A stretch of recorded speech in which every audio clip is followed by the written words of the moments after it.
Welcome to Scary Stories for a Rainy Night. I hope you enjoy this new background video. Please let me know in the comments if you do. In this video, you will hear about a harrowing pizza delivery ordeal, a story of someone who ventures into the unknown and finds something terrifying, another story of why you should never invite strangers to your house, and more. And as always, please don't forget that there are only 3 ads in this video after the first 3 stories. Grab your blankets, your snacks, and your drinks, and join me on this rainy night. Now, let's begin.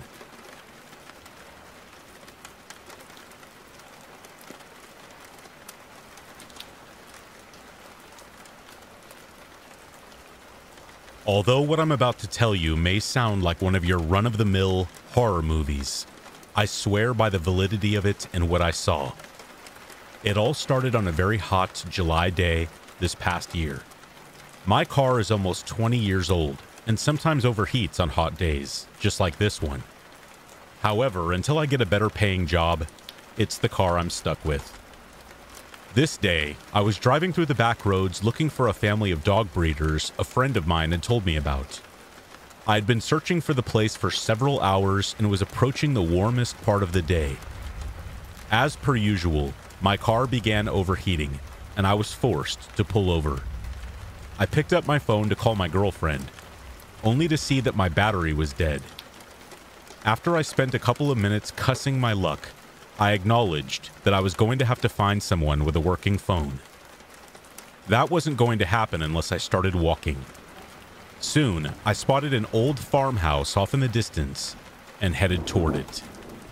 A trip that would have taken half an hour on a normal day took almost an hour because of the oppressive heat.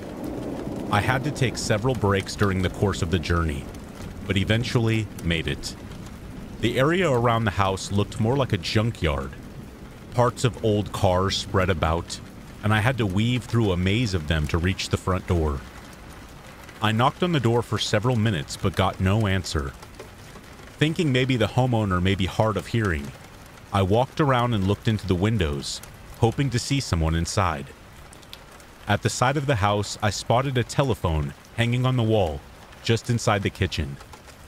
Now that I knew there was a phone there, I became excited and started calling out for someone. Even after walking all the way around, no reply came. I was about to give up until I saw a woman laying on a bed. I very nearly banged on the window to try to get her attention, but I figured that may scare her, so I went back to the front door and let myself in. In hindsight, that was just as scary. Before I entered, however, I took a piece of paper from a notebook I carry with me and wrote out a note explaining what I was doing there. Even then, I called out several times as I approached the bedroom. Still no answer came, and I continued toward the room. The closer I got to the woman, the more her appearance began to unnerve me. She was laying flat on her back and staring blankly at the ceiling. I had initially believed she was watching the television that was turned on in the room with her, but her eyes sat completely still. Regardless, I got closer, and once I was within a few steps, handed her the note. When the note touched her hand, she did not react. This caused me to get closer, and this was when I realized something was very wrong. Her face had a very dry, almost mummified look to it. Her hair was a vibrant black, a color not often seen on older females.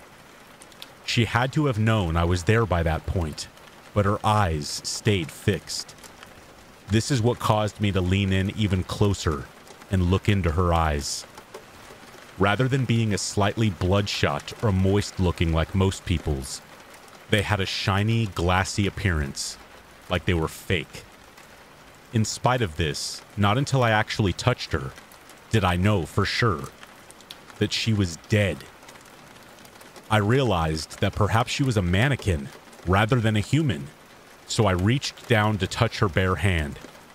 The texture of her skin was dry, but stone cold to the touch. The oddity of this was just beginning to really sink in when a loud creaking noise came from behind me.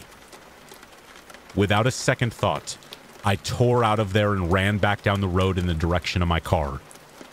Within half of a mile, I ran into an older man in a truck, and he agreed to give me a ride back into town. I said nothing about my experience to him, and any time he attempted to make small talk, I said as little as I could. He let me borrow his phone to call my girlfriend, and she agreed to meet us at a gas station on the edge of town. When he let me out of there, I thanked him, and he went on his way. Once I was safely inside my girlfriend's car, I borrowed her phone to call the police. I hadn't even told her about it yet, so the look of shock on her face as I described what I saw showed me what my expression likely was at the time I discovered it. The cops said they would send a car out to the house to check out my claims. I called a wrecker next to pick up my car. The police never called me back, so after waiting 3 days, I called to inquire about what they found. It took a few minutes to find a person aware of my call, but once I did, the officer said that he and his partner searched the entire property and found nothing out of the ordinary, especially not a mummified woman. I thanked them and hung up the phone. What happened after I fled, I can only guess. The noise behind me was probably the owner of the home, and he hid the woman's body, knowing that the cops were likely to be called. To tell you the truth, I'm not sure what I saw in that house, on that bed. I am positive that I saw a human laying on that bed, but that's all. More than once, I've been tempted to grab a camera and return to that house to get proof of my claims, but fear of the unknown and what else could be waiting for me if I did has stopped me. If the nightmares of her soulless eyes continue, however, I may have no other choice.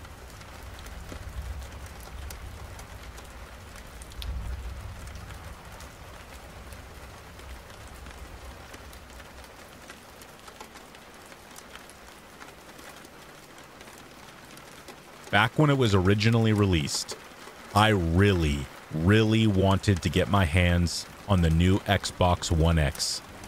You know the one. It was 4K ready with a considerably faster processor. So, naturally, I tried absolutely everything in my power to get one as immediately as I could. My local Walmart was having one of those Black Friday sales and, like so many others, I stood patiently in line, waiting to try and beat the rush to grab one. But I was nowhere near sprightly or fortunate enough to actually get one that way. So after failing to get one in person, I then tried getting one online. But as rapidly as I wanted to own one, the users who were reselling them were asking way too much money, and I simply couldn't afford to shell out double or sometimes triple the price. After weeks of trying to find a way to get a hold of one, I had to come to the conclusion that it just was not meant to be. It was then that I had something of a stroke of luck. Although I had resorted to Craigslist in my desperation, I did actually find someone that was selling their Xbox One X at no more than the original buying price of the console. Naturally, I was skeptical. For the life of me, I simply could not fathom why they would do something like that. But one thought overrode all others. If I didn't put in a bid now, someone else would, and I could kiss my chance of owning a One X goodbye. I immediately emailed the seller and let them know that I was very interested. Not only that, but I had the cash on hand and ready to go. I also offered to pay for gas or whatever it would take to get the console delivered to my door. I figured that would be a pretty appealing offer to someone who I guessed was just strapped for cash around the holidays. I was stunned to get an almost instantaneous response, stating that they did still have the Xbox, and were in fact still waiting for a proper bid from a serious buyer. They politely asked for a delivery address so they could bring it over as soon as possible. I was sort of hesitant to divulge such personal information, and asked if it would be a better idea to first meet in public, since it was much safer that way. I'll be honest, I wasn't too pleased with the idea of a total stranger coming to my house. But he informed me that he was going to be very busy running holiday errands all day, and that there would only be some pretty specific windows of opportunity to drop it off. It would be much more convenient for him if he was able to come over to my house. I was still not particularly ecstatic about the idea, but oh man, I really, really wanted that new 4K Xbox. So, in the end, I agreed and texted the dude my home address. I figured it was safer than me going over to his place. At least this way, I would be on home turf. I was so happy and eager to get my hands on that new console, and that excitement only grew as I began waiting for the guy to turn up. But he took his sweet time. I mean, hours and hours passed by before I began to suspect that he wasn't going to actually show. Around 1 in the afternoon, 4 hours after he was due, I was seriously losing my cool, thinking it was a prank or something. I tried texting the guy back, asking him where he was.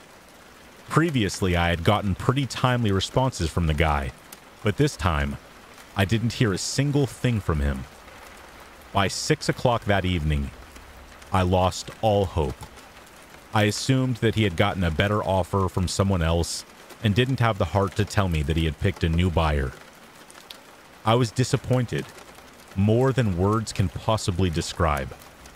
I had gotten myself so psyched, I can't even tell you how deflated I was. It's one thing to not have gotten the item from the store. I could come to terms with that. But I was so close to having one in my hands. It sucked having my hopes dashed so cruelly like that. But that didn't mean I had given up entirely. So, for the rest of the night, I kept looking around on Craigslist and other sites to find a new Xbox One X that was within my price range. But as I was getting ready to wind down for bed, I heard something. At first, I dismissed it as the wind or something, that it was maybe just my imagination. But then I heard it again.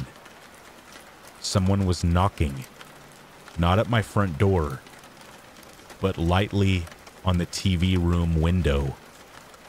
I walked up to the bedroom window and peered out into the driveway, seeing this strange-looking guy at my front door, looking around, as if checking the coast is clear. I'm suspicious, but I do go downstairs to see what he wants. He identified himself as the guy who had the Xbox, apologized for being so late, and explained that he had gotten backtracked with errands during his day. Then, he casually asked if I still had the money. I opened the door all the way, but still kept the screen door closed as a precaution.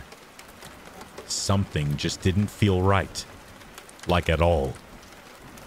I told him that yeah, I still had the cash on me, but I didn't see that he had anything with him. So I calmly asked if he brought the Xbox with him, like if it's still in his car or something. As I expected, he told me that it was out in his van. He told me to get the money and come out to the van with him, and he would get it for me. I let him know I wasn't really comfortable walking out to his van, but he seems to understand and tells me it's all good. I briefly look over the guy's shoulder and see that there is, in fact, someone else sitting there in the van. Not only that, but the guy at my door has been keeping his hands concealed in a little front pouch in his hoodie the entire time that he was talking to me. And there was definitely something more than just his hands in there. Don't ask me how I could tell. I just could. You know when you just get a gut feeling about something? Yeah, that. I try to stay as chill as possible as I lie to him that I would just go to fetch my wallet and I would return in a minute. His mood immediately changed as I closed the door in his face before locking it. I then make the split-second decision. Better to be safe than sorry. so I pull my phone out of my shorts and dial 911. But as I do, I heard a loud thud on my front door. Then the sound of the van's engine revving before it zooms off into the night. When I went to check to see if he damaged my door, I nearly pissed my pants when I saw a rusty old hatchet buried in the wood. I was right that he had something in his sweatshirt and that I should not go out to the van with him. Be careful who you're buying from, folks. You never know who's behind the username.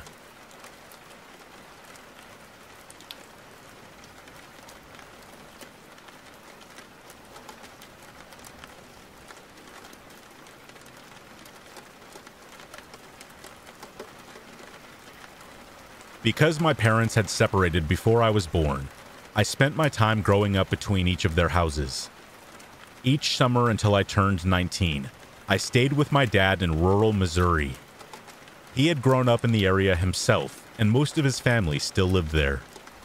Without much to do, like going to the movies and stuff, I would fill my days hanging out with my older cousin and getting into mischief. Many of our long summer days were taken in wandering the surrounding woods. On one of these journeys, we came across a big lake setting quietly by itself out in the middle of nowhere. The water was crystal clear and filled with tons of monstrous fish. We asked the adults if they were aware of its existence, but none had heard of it.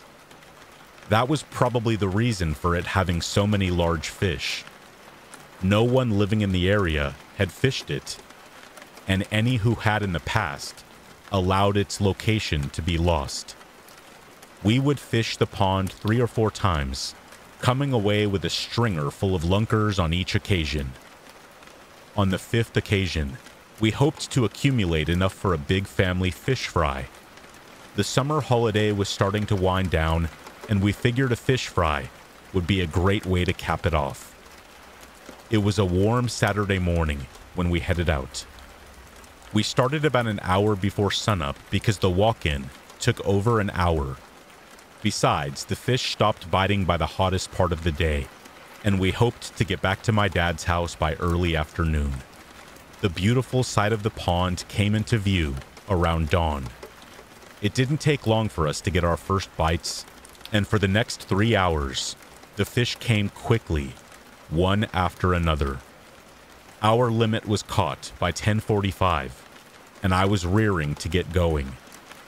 We had a 90-minute walk back with 2 5-gallon buckets packed to the top with fish, so I imagined another 30 could be added to that. To my displeasure, my cousin thought it would be refreshing to take a dip in the lake before we left. He tried to pressure me into joining him, but I didn't know how to swim at the time. I just wanted to get back, but he was older than me, so he was in charge. I plopped my tail onto a rock and waited while he did his thing. There was an old rope tied to a tree, probably from 100 years ago, and he wanted to swing from it. It looked unsafe to me. However, my concerns were laughed off, and he stripped down to his boxers, setting his clothes on the ground next to me. He climbed the tree a little way and grabbed the rope. Pushing off, he swung out just a short distance before the rope snapped right above him.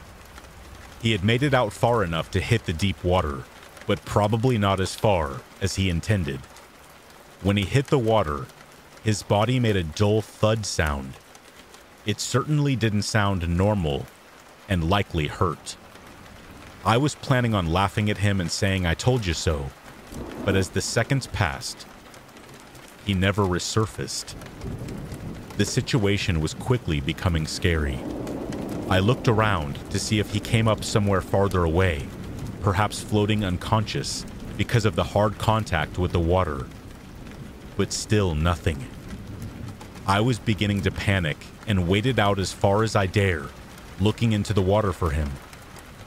Unfortunately, the water became so cloudy with every step I took and made it impossible to see. Soon, it was clear to me. that he had drowned. How? I had no idea. Perhaps if I could have swam back then, I may have been able to help him. But it was too late now. I was helpless to do anything more than pick up and head home.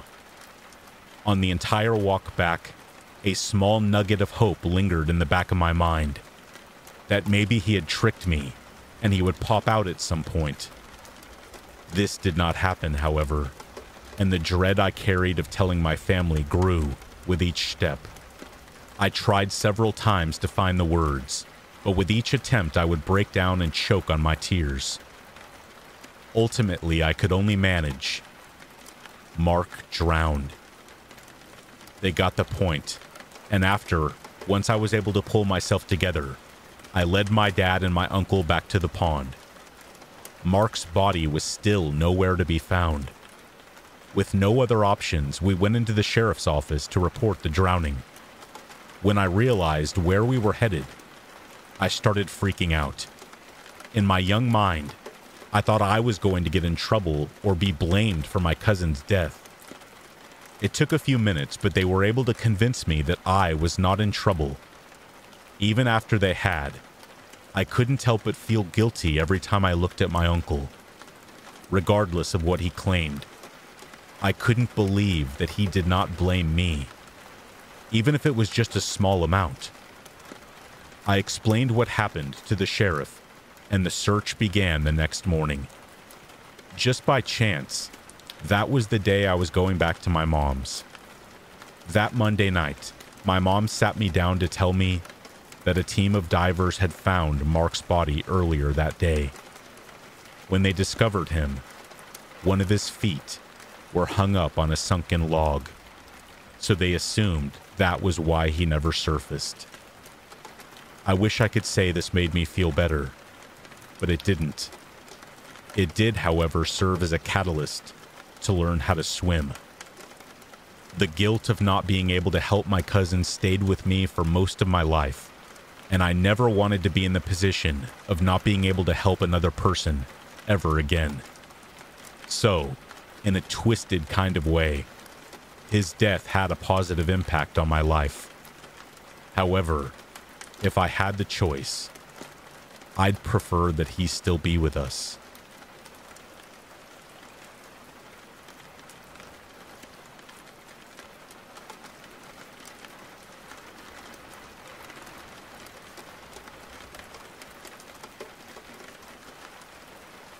During the early 2000s, when I was attending law school, I worked nights delivering pizza for one of the national chains. I had done something similar when I was younger and attending my local community college. Anytime I found myself sorely in need of quick cash, that was the avenue I would choose. Despite the many stories I have heard questioning the safety of the job, I never had a single run-in with a thief. I'm sure back in the early days it could be a little dangerous, but by the time I joined the game, companies had learned that implementing practices such as limiting the driver to $20 lowered the chance of holdups drastically. Even though I was never a victim of a robbery, I did have one or two scary incidents I could write about. The worst of these happened to me back in the 2000s. I was very familiar with the city I was living in at the time. Moving there after junior college and delivering for several places over the last 5 years had made me intimate about almost every nook and cranny of the place. However, one evening, I would be called to an address that I, nor any of the other drivers, even knew existed. When the order came in, I went straight to the map to find the address, but it wasn't there. Not even the GPS on my phone showed it. We didn't have any no delivery areas at that time, so I had to take it despite my misgivings. Theoretically, the place would have existed if the road continued for 10 more blocks, so I turned on to said road a block before its ending and followed it south. Sure enough, a newly paved road began where the old one should have ended. For what seemed like miles, I continued on this new section of road. Nothing stood on either side of it, and I didn't pass another car the whole time. How the state managed to build it without a single report of its creation leaked to the media had me bewildered. The 5 years I had been driving all over this city, I had not known this part existed. In one way, I was very excited seeing all of it, like a Victorian explorer tracing the source of the Nile. But at the same time, a deserted road popping up out of nowhere gave me a chill down my spine. It must have been a good 10 minutes before the house in question appeared in the distance. I couldn't understand why someone would build a house out here in the middle of nowhere with no way to reach it. When I got closer, I could see that the house had to be at least 15 years old or more, and probably had not been repaired since then. No cars were around, and for a moment, I thought the house was abandoned, but I could see that the front door was wide open behind the rickety old screen. Everything looked to be above board, so I grabbed the pizza and headed for the door. I knocked on the screen door, but got no answer. I could see what appeared to be a young female walking around the kitchen. When I knocked a second time, I heard a female voice say to come in. Despite my reservations, I stepped just inside the house and waited in the small foyer. I had learned from other drivers early on not to enter an unfamiliar house, but I had yet to see anything to concern me. I assumed the woman would be coming out soon to pay me. Instead, I overheard an unseen man whisper, "Call him into the kitchen." When I heard that, I fled from the place as fast as I could. I was so freaked out, I got back to the restaurant in half the time it took me to get to the house. After I told my boss what had just occurred, he called the police. All the excitement had me rattled, so my boss sent me home for the day. My phone rang a few hours later. It was the police. They had called to let me know what they had found. Whoever had been there was gone. Even though the place had more than likely been abandoned for a while, they did find evidence that people had just recently been inside. This was stuff my boss had already told them. However, they did shed light on where the road came from and why the house was the only building on an otherwise deserted area. The state had been trying to purchase the land on which the new section of road and house were for 20 years, but the landowner would not sell. They even tried to use eminent domain to get it, but a judge blocked it. Around 2 years before, the owner passed, and his children finally sold the land to the state. They were so happy to get the land after all that time. The construction on the road was started immediately. It technically had yet to be formally opened, but locals had already began using it anyway. This was good to know, but I still wondered how the two people knew about the empty house sitting in the middle of nowhere. This was something the officer didn't know, of course. We could only assume they drove past it and decided it would be as good a place as any to ambush a delivery driver. Even $20 is a good score if you're desperate enough. He said from personal experience, people had killed for much less. The officer left me with one good piece of news, though. The county had slated the old house to be demolished in the coming week, so no other poor delivery driver would be let out there to be robbed, or worse. 2 days later, I was driving down the brand new road, which I was now using as a shortcut across town, and witnessed the house's destruction. A load was being lifted from my shoulders right before my eyes. Never again would I enter a customer's home or even deliver to an area in which I was not well versed.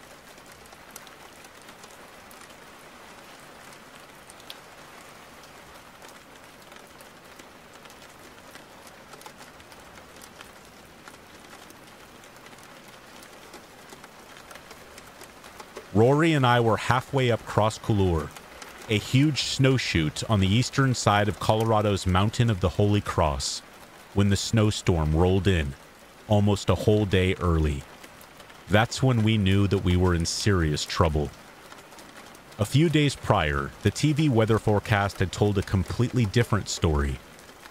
It reported a clear weather window well within our Thanksgiving break, which was one of our only opportunities to tick off Mount of the Holy Cross from our climbing bucket list. We had always bagged several of Colorado's mountains that winter, and we had been eyeing Holy Cross's steep, snow-filled couloir for the previous year. Our plan was to stash some overnight gear at a base camp only a few miles from the start of our climb. From there, we would go for the snow chute, and then hike out once it was night. We had planned to start the climb in the afternoon, when the snow was just about soft enough to provide our boots with grip. We arrived at the base of the snow chute at around noon. About 300 feet up, the snow was way deeper than expected, but the sky was a clear blue. We were on schedule, and the climb didn't seem like it was going to be too taxing. Additionally, we knew that we would have cell service on top of the peak. We didn't expect to need it, but we considered it a safety net. We were right about the cell service, but we were wrong about the 2-hour climb. The higher we went, the deeper the snow became. Soon it was loose and powder, all the way to the rock bed beneath.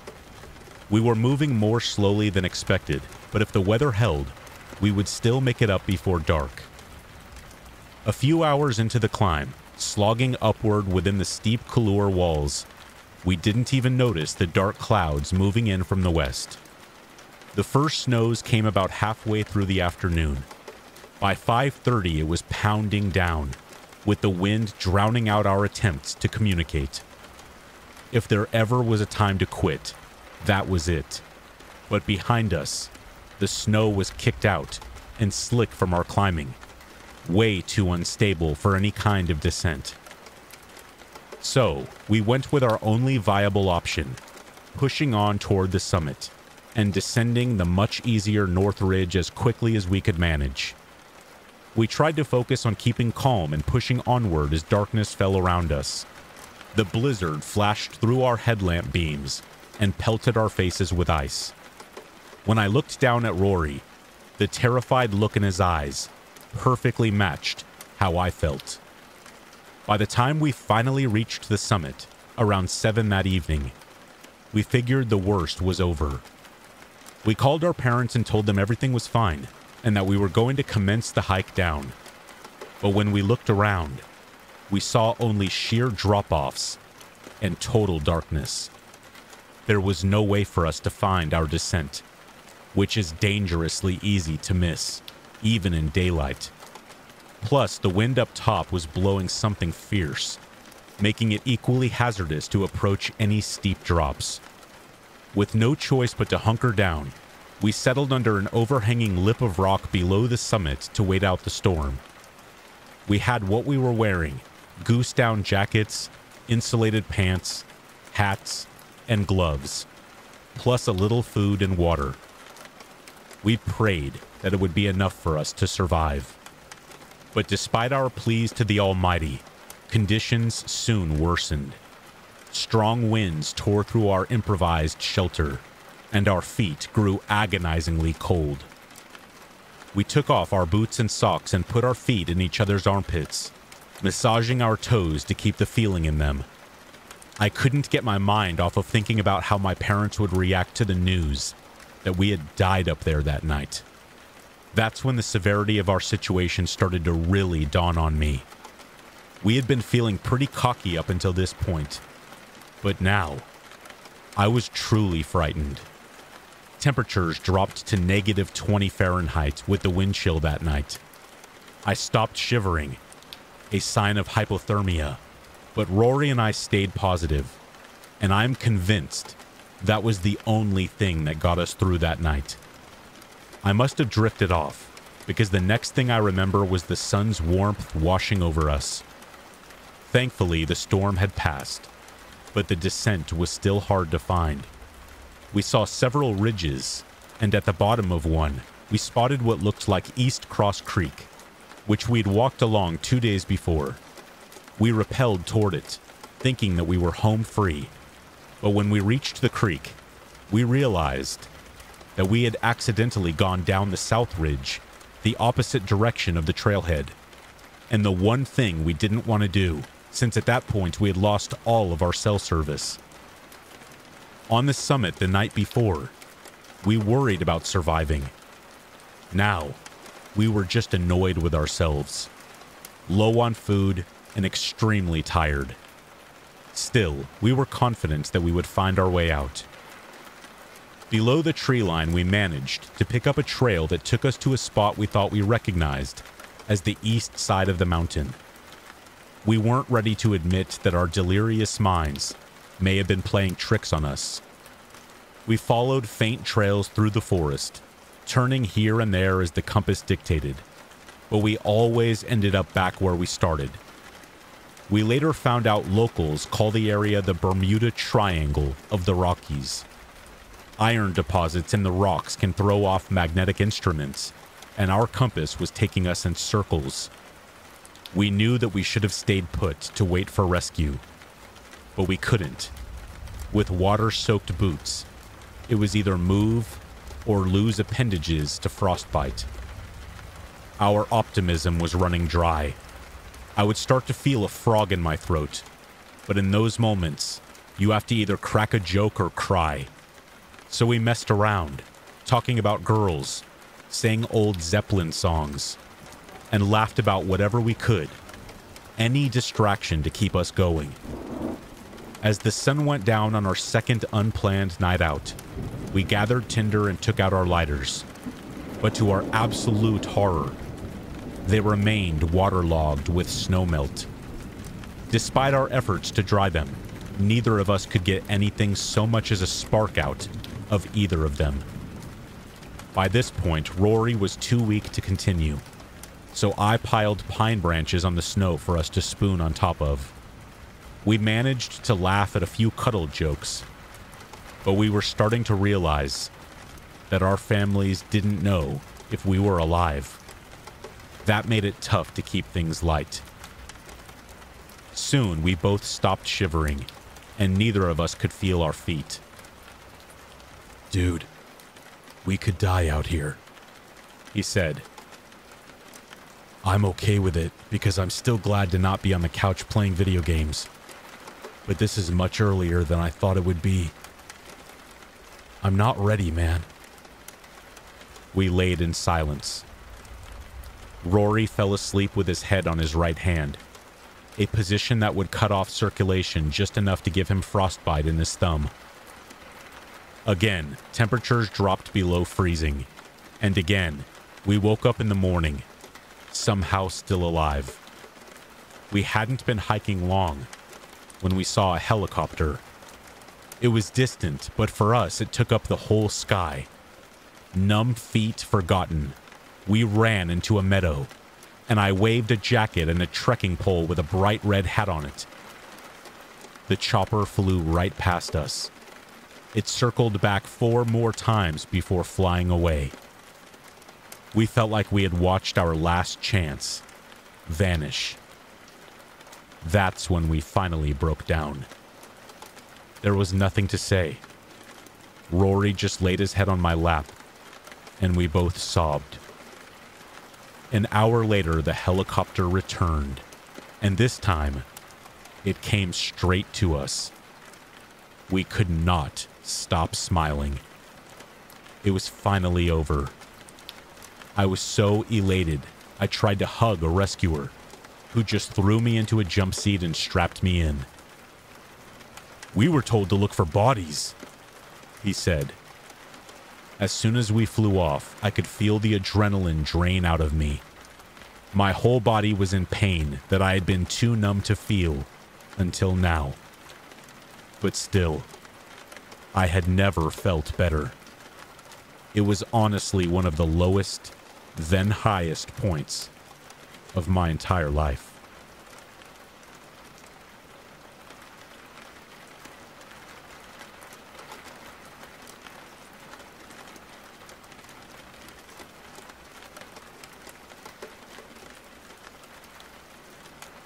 On the night of New Year's Eve 2002, Rachel Moran, a resident of the British East Coast city of Hull, was headed to a party.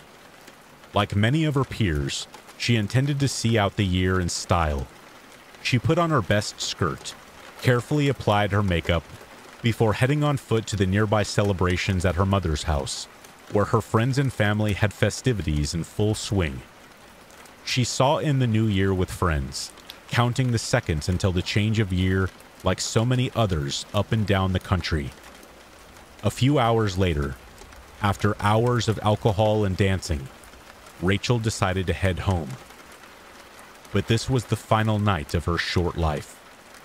She would never be seen alive again.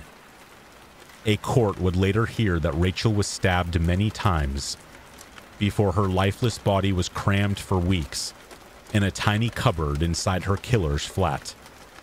The 21-year-old aspiring singer was lured to the flat of a man named Michael Little in the early hours of New Year's Day, then brutally attacked from behind, the court was told. The evidence obtained by various forensic pathologists showed that Michael Little had performed acts with her, but disturbingly enough, it was impossible to say whether this occurred before or after she died. It is alleged that he then wrapped the body in a thin bedroom curtain before concealing it in a small, locked cupboard. Little, who was 23, of Nash Court, Hull, has pleaded not guilty to the murder of the striking 6-foot-tall blonde in the opening hours of January 2003, a crime that sparked a massive police hunt and united the city in grief when the broken body was finally found. The search for Rachel began after she failed to return to the home she shared with boyfriend Mark Shepard, following the New Year's Eve party at her mother's home in nearby Hall Road. Rachel Moran left the family home to walk back to her own apartment at around 1:40 a.m. on New Year's Day. Prosecutor Jeffrey Marson QC told the court that Rachel hugged her mother, Wanda, and told her she would call her as soon as she arrived home. Wanda Moran would not see her daughter alive again. By tragic coincidence, Michael Little was making his way home along the same route as Rachel. Sometime after about 2:20 a.m., he lured Rachel into his flat. Shortly after they arrived, he attacked her with a large knife. Mr. Marson said that after Michael Little wrapped her body in the curtain and concealed it in the cupboard outside the door to his flat, he set about cleaning up the vast amount of blood using bleach and paper towels. Over the course of the next week or so, Michael Little apparently attempted to separate himself from the evidence of his crimes, disposing of various items of Rachel's personal property by throwing them into a nearby drain. Yet, as Humberside police continued to investigate Rachel's disappearance, highly trained police divers found personal items such as trainers, handbag, passport, bra, and a diary in the drain. The passport was a huge find, and Little had made a serious mistake in disposing of it in the same manner as the other items. It clued police as to who exactly the items belonged to. As a result, they decided to search the nearby groups of houses near to Rachel's Sachs Court home, and Michael Little's nearby flat just happened to be in the designated search area. When police investigators arrived at his home, they began intensively searching his first-floor flat, but unfortunately found nothing in their initial attempts. They then asked for a key to the cupboard located near to his front door. A reasonable request, but one that raised extreme suspicion when he repeatedly claimed that he had no key to the cupboard after having accidentally misplaced it. Police were determined to search it thoroughly and eventually resorted to brute strength to tear the door from its hinges. Police on scene would later say that they smelled a kind of rotten meat odor coming from the cupboard, and after moving various boxes, found her decomposing body hidden inside. It is thought that she had been stuffed inside the tiny cramped space for almost a month. Prosecutor Jeffrey Marson QC told the court that Michael Little said that the body in the cupboard was her. Marson then quoted Little's statement to the police soon after they had uncovered the damning, rotten evidence. "I need to get it off my chest. I have wanted to tell somebody for so long," Michael Little is thought to have said. "I can't be normal. I must be evil. A normal person would not do this." The courtroom was shown CCTV footage of Rachel walking to her parents' home on New Year's Eve, and also of her walking home in the early hours of New Year's Day. She was heading home after speaking to her boyfriend, who was at a party on a nearby council estate. CCTV footage showed her in a leather jacket, dress, and white trainers, walking past a local convenience store. The same camera picked up Michael Little walking in exactly the same direction and route as Rachel, about a minute prior to the unfortunate victim. But a CCTV camera near Rachel's home showed that by a few minutes later, Little was walking around 40 seconds behind Rachel. This was overwhelming evidence that he had followed her, maybe even stalked her for a little while, before choosing his moment. Michael Little later claimed to investigating officers that Rachel had ran up to him and asked in a friendly manner if she could walk with him because it would make her feel safer. He then invited her to his flat, just a few hundred yards from her own home, where they had a drink. He is alleged to have told police that they had then argued, and he backhanded her. He then claimed that she had slashed his arm with a small knife, and that what followed had been acts of self-defense on his part. Michael Little had been drinking with friends at the Good Fellowship Inn on New Year's Eve before attending a party, leaving to return home at around 1 a.m.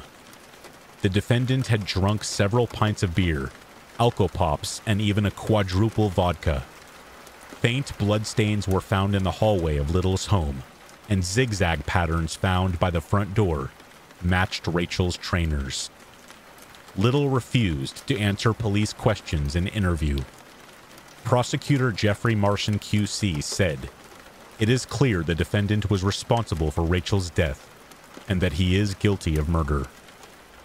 Michael Little showed no emotion as a jury at Hull Crown Court found him guilty of the murder of Rachel Moran in the early hours of New Year's Day. If ever there was a murderer deserving of life imprisonment, it is Michael Little.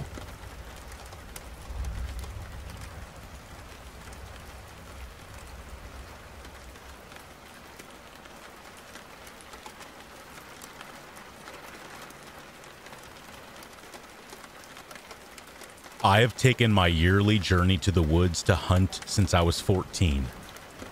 Last year started just as every other one before had, but it would end much earlier and in a very different way than usual.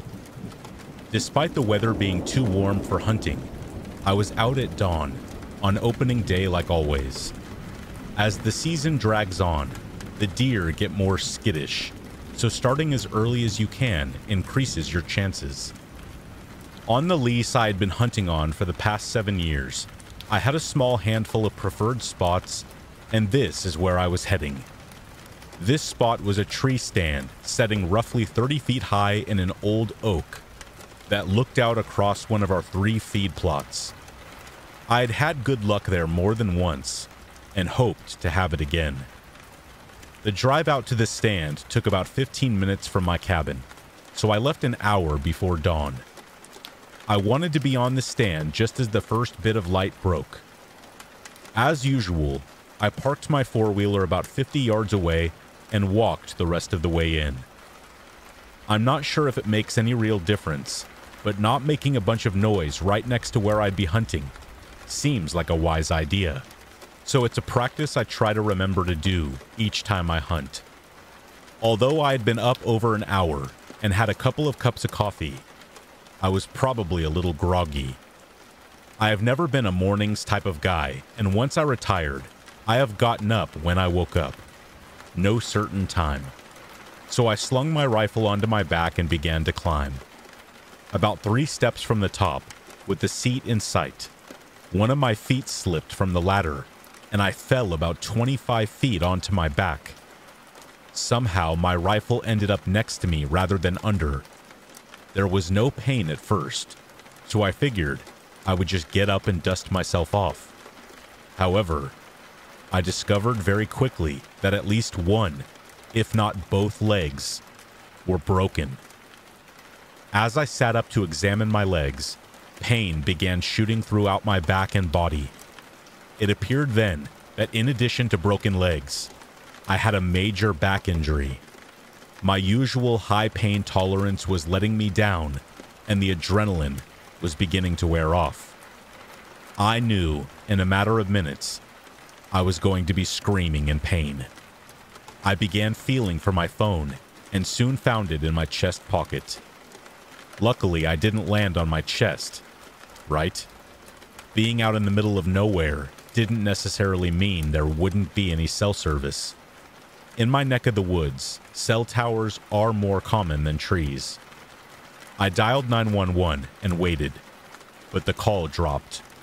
The pain was making me very nauseous, and I was having a hard time concentrating.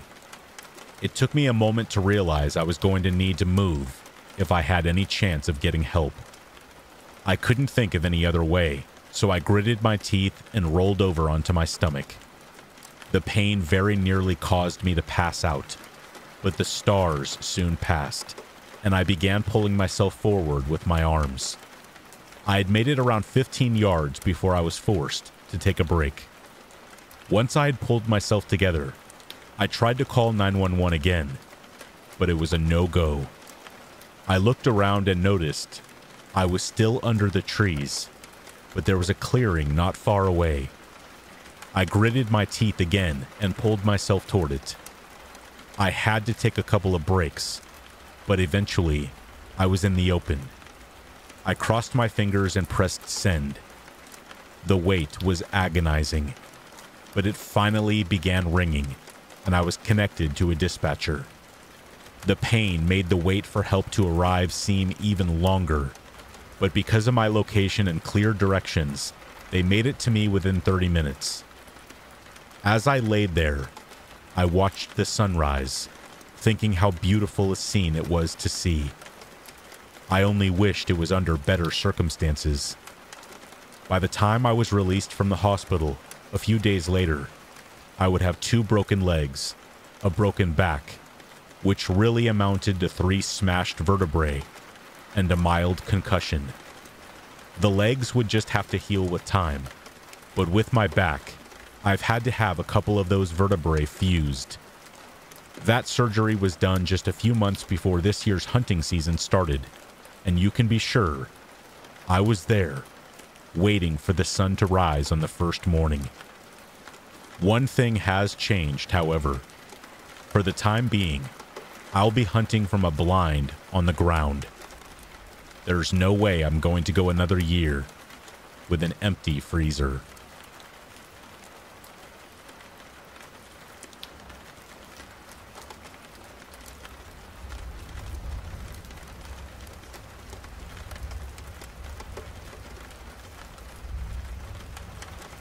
This is the story of the day I learned to really trust my instincts.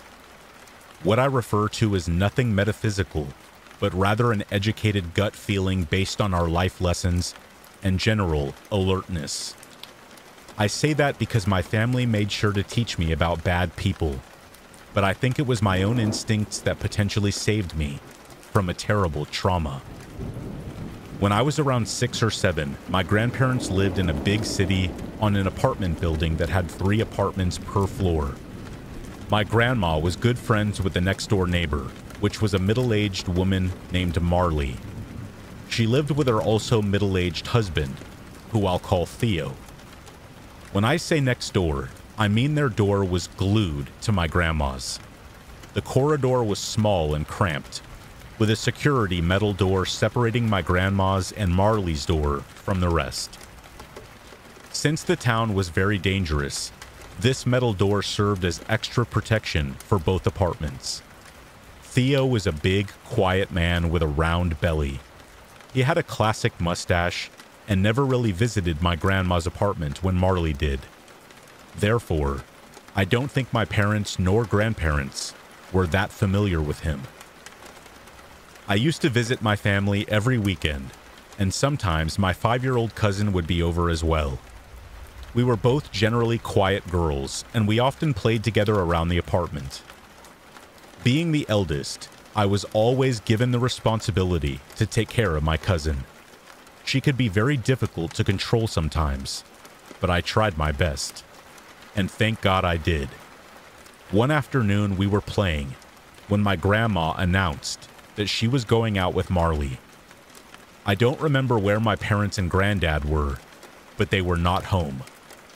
It was okay for me to stay a few hours by myself, since my grandma wouldn't take long, and my mom had taught me, from an early age, to be very independent. The apartment wouldn't be locked, though, because the outer metal door would.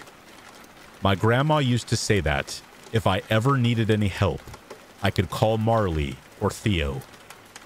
I never wanted to actually need them, because that would mean an emergency or something scary like that. But I felt a sense of safety knowing there were adults nearby. That sense of safety could not be more wrong. Everyone left, and me and my cousin stayed by ourselves. It was really hot that day, and we were wearing light summer clothes.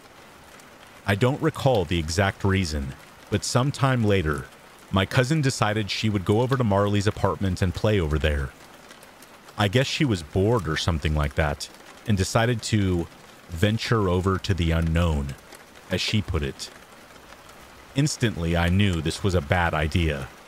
I had never been over to their place, but something hit my gut the wrong way when my cousin suggested that. I can't explain that feeling of dread, but I do remember how unwilling I was to go, and how I tried to convince her otherwise. My cousin, however, didn't listen to me, and just ran over, knocking on their door. I heard Theo's deep voice inviting us in, and we did. The apartment itself was very standard for the 90s. Wooden furniture, bad art on the walls, dinner table with some ugly centerpiece, etc. Nothing creepy about it. What was creepy, though, was how Theo stared at us from the start. He was sitting on a lounge chair, wearing a white buttoned shirt with the top buttons opened. He was sweaty, and it showed on his clothes and hair. I remember this in detail because I felt immediately grossed out. Without taking his eyes off of me, Theo greeted us, inquiring about our visit and whatnot, trying to appear friendly. I held my cousin's hand as we stayed in the middle of the living room, kind of testing the ambiance. I wanted to bolt out of there, but my cousin was very curious and started to walk around, exploring the cabinets, tables, and decor. All the while, Theo was rambling on about things I don't really recall. My cousin was still exploring and answering things, sporadically. Suddenly, Theo said something that made my chest explode with a sudden release of tension. He called me pretty, cute, and polite. He asked if I wanted to sit on his lap, and smiled. I hate to recall this moment, because it felt like some kind of violence was imminent. My instincts were screaming that this was a dangerous place to be. Finally, I managed to say no thanks, and turned around. My cousin was nowhere to be seen. Anger and fear boiled inside of me. What if this huge, sweaty man decided to grab us? What if he did something bad, or locked us up forever? These were possibilities in my head, while I looked for my cousin and called her name. I finally found her looking at something in the kitchen. She asked why I was crying, and that's when I realized it myself. This was how nervous I felt around Theo. I think he might have been calling for us, trying to lure us back closer to him. But I don't remember. I guess he had a bad leg or knee, because he didn't move much or get up. All I know is that I didn't run, but firmly grabbed my cousin by her arm and dragged her back to our grandma's apartment. I couldn't lock the door, so in my childish desperation, I created a barrier with a bunch of chairs and waited until my family came home. My cousin was upset, but she quickly forgot about it. When my mom arrived, I was very nervous, but managed to tell her. For some weird reason, I felt really ashamed. However, she wasn't mad at me, but was incredibly concerned and told me I did the right thing, because any adult who did something like that was not to be trusted. Of course, we were consequently prohibited to go over to Marley and Theo's apartment, or even talk to them. I didn't mind one bit. I actually welcomed this decision. So far, the encounter would have been creepy enough to any child or teenager, but it got worse a few years later. After my mom had a chance encounter with Marley when she was on vacation. My mom was traveling with my aunt, and they were having breakfast at the hotel when they spotted Marley from a distance.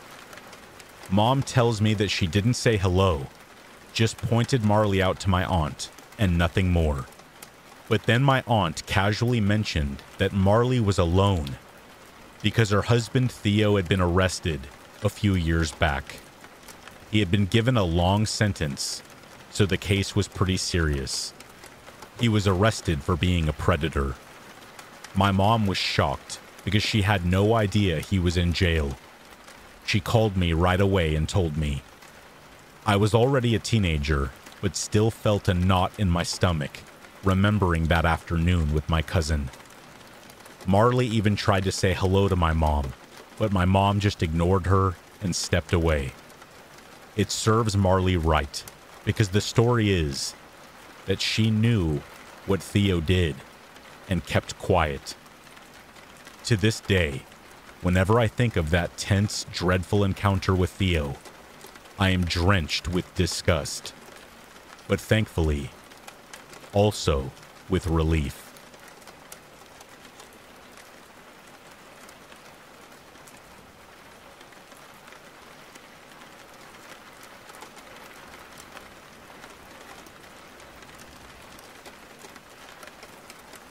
JonBenet Ramsey was born in 1990 in Atlanta, Georgia, the younger of two children of Patsy and John Ramsey.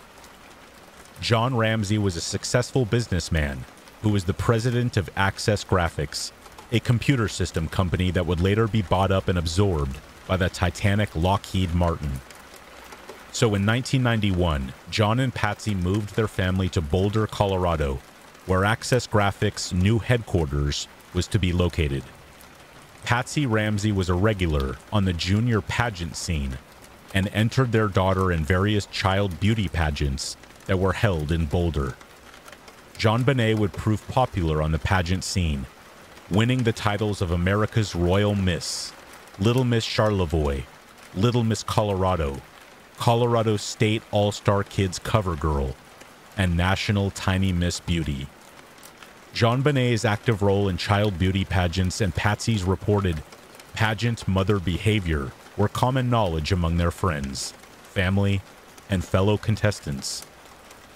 According to the statements that Patsy gave to the authorities on December 26, 1996, she realized that her daughter was missing after she found a 2-page handwritten ransom note on the kitchen staircase.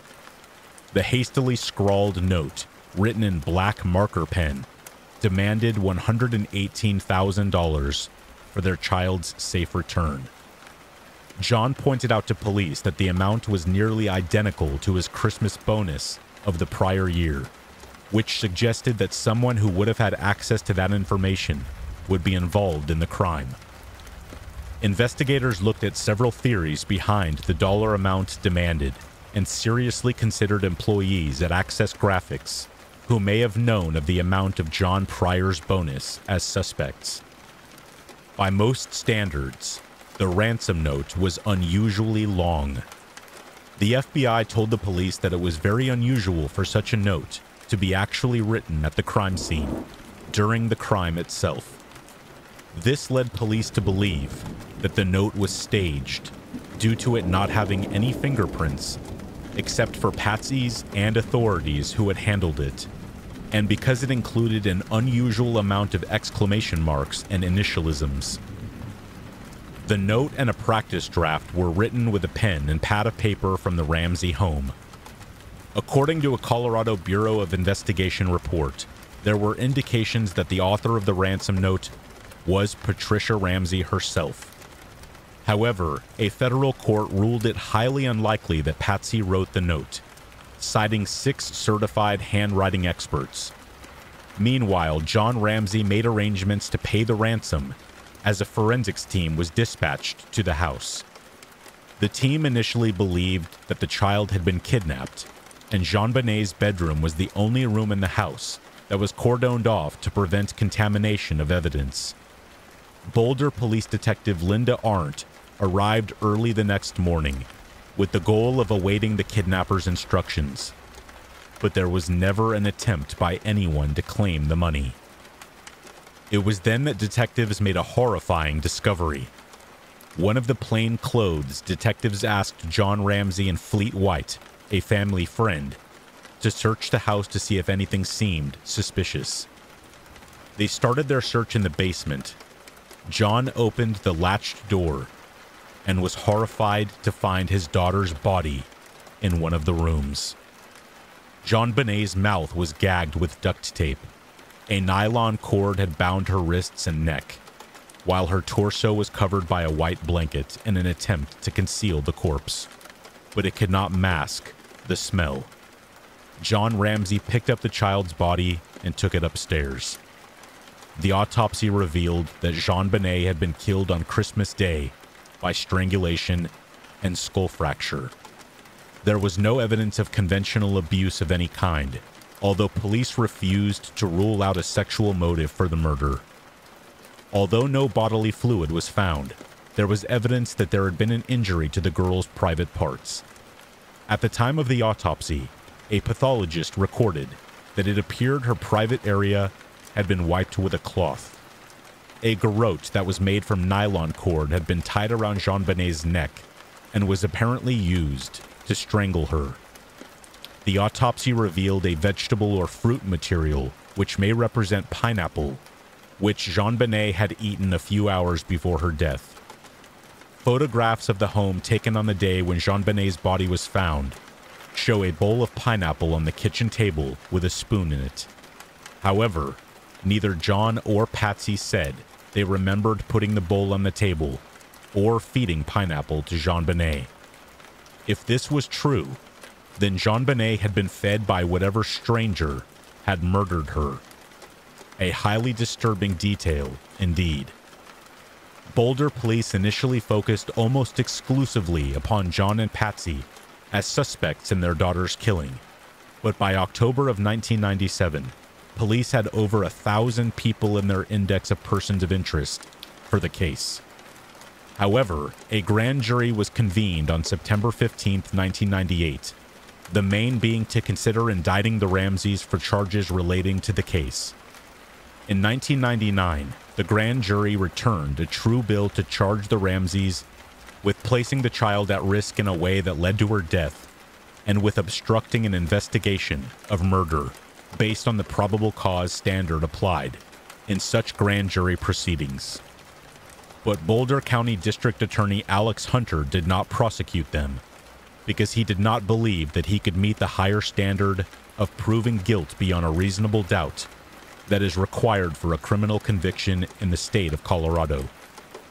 However, many years later in 2015, Boulder Police Chief Mark Beckner disagreed with completely exonerating the Ramseys, stating, "Exonerating anyone based on a small piece of evidence that has not yet been proved to even be connected to the crime is absurd." He also stated that the unknown DNA from JonBenet's clothing has got to be the focus of the investigation. At this point in time, until one can prove otherwise, the suspect is the donator of that unknown DNA.